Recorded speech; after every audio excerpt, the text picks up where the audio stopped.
learning how to critically think, realizing that, how to analyze a piece of information they see on their phones, whether it's, fact or fiction, who is it coming from? I think these skills are going to be increasingly important, critical thinking skills in children, teaching them, basic media literacy, if not all of it. I think also giving kids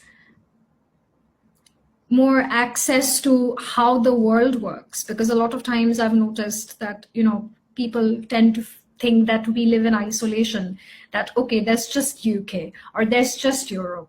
And they forget that you're in community with the entire world, with many different countries, with many different cultures, many different kinds of people.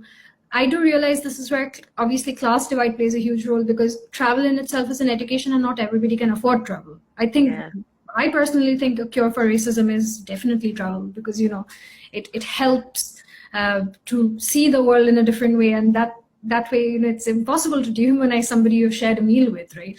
Doing things to build their critical thinking skills, doing things to teach them media literacy, because I don't believe in censoring this content, because I think people should have access to the bad and the good, and they should be taught to decide and think for themselves, to realize what is bad and what is good, because that's the purpose of education, right?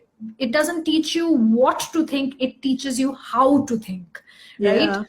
So I think, the teachers are already doing an incredible job. Universities, I know, they're just doing incredible work, but on a policy level as well. And obviously on a media level, media regulations need to be up to world press standards, because right now it's really bad.